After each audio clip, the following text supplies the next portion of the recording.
Hey everyone, we're back. We're going to talk more about the Dungeon Crawl Classics classes that are available in the Dying Earth setting. Let's talk about the Wayfarer.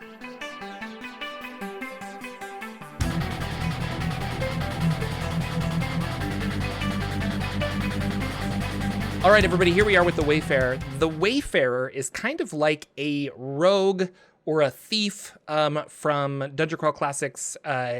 It has some other Dying Earth kind of subtleties to it. So you have a D8 hit points. You're proficient with arrow, gun, dagger, longsword, rapier, sling, staff. You wear light or no armor, kind of relying on your skills and your wit and your blades to defend yourselves. Able swordsman and may rely on finesse to overcome opponents rather than overpowering them. In combat, a Wayfarer may choose to apply their agility bonus to melee attacks in place of strength, which is pretty cool. You are quick to act and you have advantage in certain situations. You may choose to take, once per combat, a Wayfarer may choose to take their action ahead of any others in initiative order, regardless of the current position. Afterwards, they drop to the bottom of initiative for the rest of combat.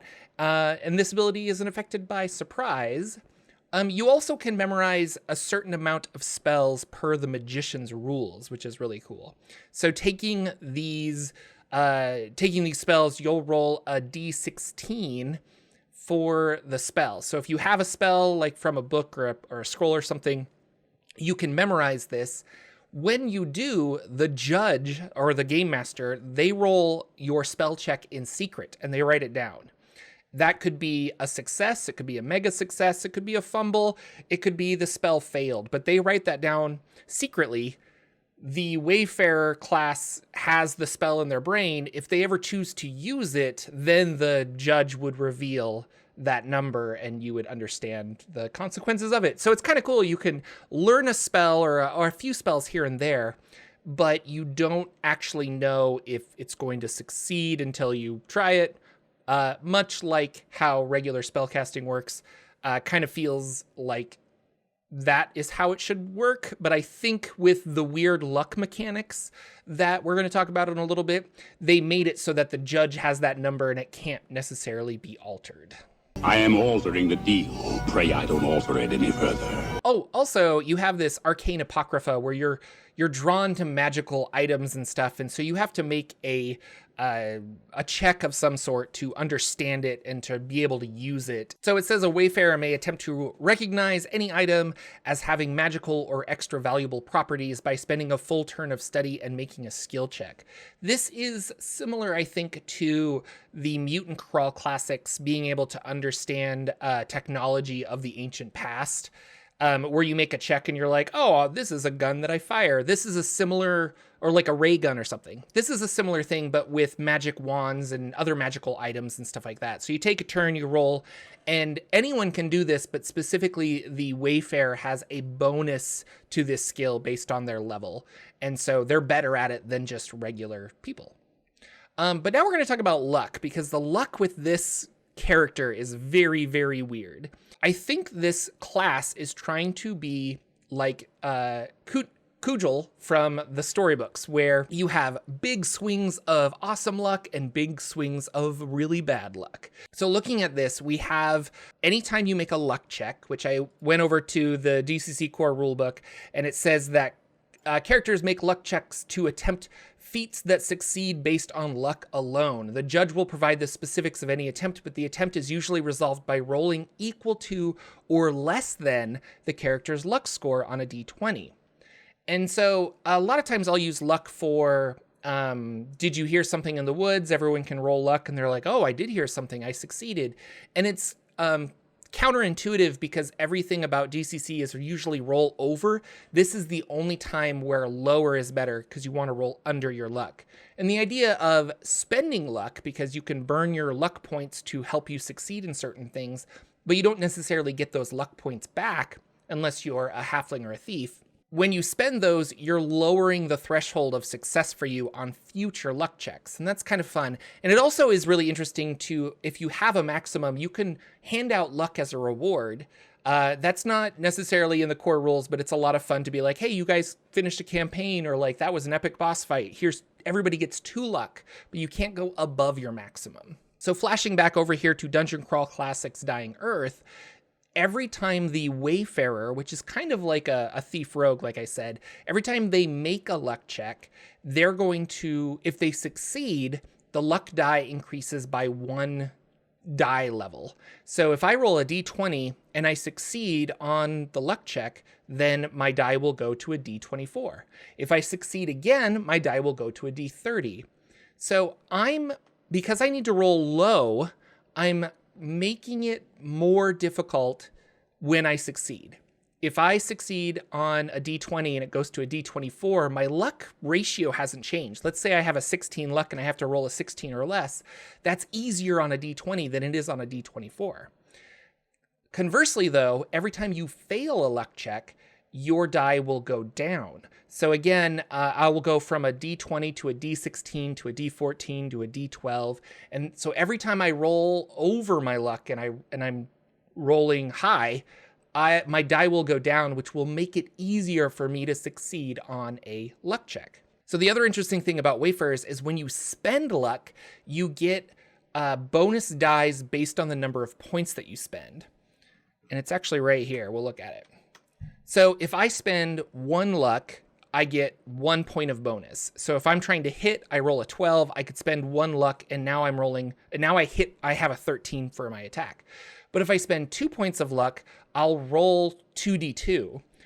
And that keeps increasing all the way up to 7, apparently. If I spend 7 points of luck to try and hit, or increase damage, or increase my critical hit threshold, things like that, I'll roll 7d7. And that's pretty cool. Like, it's not based on your level, it's how much luck you're actually spending.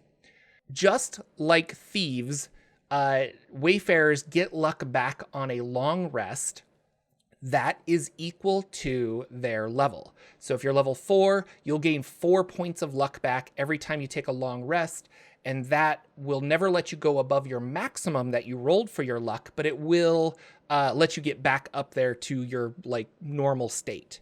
So every time that another player other than the Wayfarer spends luck, that luck goes into a pool that is held by the DM. And so my fighter spends 2 points of luck, it goes into that area. Now the Wayfarer needs to make a luck check, but the threshold is that pool of luck. So right now it's set to 2. So he'll only succeed on his d20 roll if he rolls a 2 or a 1.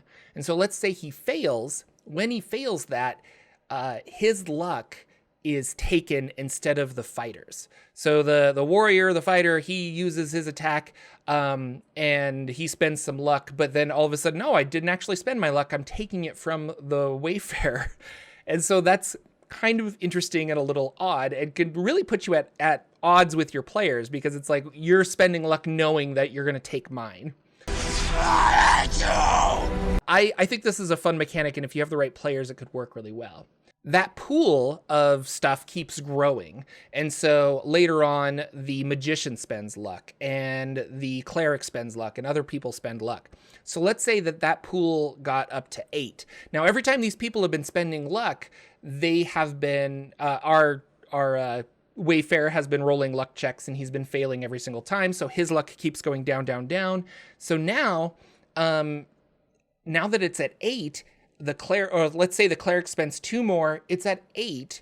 The Wayfarer rolls and succeeds on this luck check. He gets that 8 luck applied to him instantly, not going above his maximum, but refilling his luck. And the cleric burns 2 points of luck instead. The cleric also doesn't get the benefit of using that luck. They just burned it and lost it. And so this is a fun twist and kind of feels like what the halfling should have been like. The halfling is my least favorite character in Dungeon Crawl Classics because you just kind of you're just a luck battery. But this one is a fun give and take where it's you're going to screw me over, but eventually I'm going to get that luck back, and who am I going to screw over? And it's kind of fun. I shouldn't say screw over because it's luck, whatever. But I really like that. I wonder how this will I don't know. I really want to play this long term and see how that luck how it not how it comes back, but how players and players would react to this by like, do I want to take my chances of utilizing the Wayfarer's Luck now as opposed to later on when I might lose some luck because of that. But you have an interesting little bonus. The Wayfarer can't go below 3 luck ever. So if you're at 3 luck and you fail the threshold again, then it's actually burned from the original player, like you didn't have it, because he can't go lower than that. But it's this like super up-down fluctuation of really, really good highs, really, really, really lucky, really, really unlucky. And that's the Wayfarer's like thing, really, I suppose. In addition to having the skill checks for the arcaneness and being able to memorize a few spells every so often. And the last thing about the Wayfarer that really makes them stand out is that they have a deed die that is kind of associated with their, well, it's for skill checks, basically. So you have a Rhetorical Deed Die. And this Rhetorical Deed Die starts out at a D3 and it goes all the way up to a D16. It just gets bigger as you go. And it operates a lot like the Mighty Deed Die from the Warriors in Dungeon Crawl Classics, only this one is used for skill checks. And if you get above a certain number, it really helps your skill check, and you seem very smart and intelligent about all of this. But if you get a 1 on your deed die, it's a massive flop, and people will call you out for the charlatan that you are. Hello, my name is Mr. Burns. I believe you have a letter for me. Okay, Mr. Burns. What's your first name? I don't know. So when attempting any skill check in a social setting, because this is you're kind of pretending to be an expert on what you're doing, you can add the Rhetorical Deed Die. You don't have to, but you can add this. It's a gambit that fits within the scope of the current skill check. So, for example, a Wayfarer attempting to pass themselves off as a member of the Household Guard could attempt to distract the listener with a petty amount of made-up detail about the doings of the kitchen staff, or add a long list of flattering compliments when attempting to charm a lord or princess, and so on. So the deed die is added to the skill check when making a roll to succeed on a specific skill. The skill must be used in a social setting or where the opportunity of like words and chatting and stuff has the ability to influence the outcome. If it's a 2 or higher, the skill check succeeds, i.e. the total of the skill check rolled plus the deed die have to go over the DC. The Rhetorical Deed Die succeeds, so it's kind of like a better success. But if you roll a 1 on the Rhetorical Deed Die, regardless if the total of your roll adds up to the DC, it's automatically a fail. So again, it's this high reward, but like high risk back and forth. It's kind of fun. And that is the Wayfarer for Dungeon Crawl Classics Dying Earth.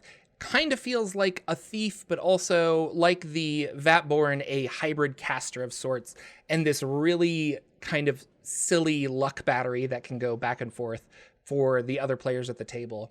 Do you like that? Do you think it's a little too invasive to have other players be able to control your stats with random chance? I think it's very fitting for Dungeon Crawl Classics, and I like this option a lot more than the Halfling. So kind of interesting. A thief with some extra oomph to it. Like the Wayfarer is like the thief +1 for this system. Let me know in the comments below if you're interested in playing a Wayfarer or all these other things. Have you picked up Dying Earth yet? Are you running campaigns? After this, I'm going to review The Witch and a couple of other things about this supplement, and then I think I'm going to get into the actual adventures that came with this Kickstarter, and we'll go through and see how those are. Should I run them on a stream? Do you guys want to see people go through a 0-level funnel and onward? Then let me know. Thanks so much for subscribing and hanging out with me. I will see you all in the next video.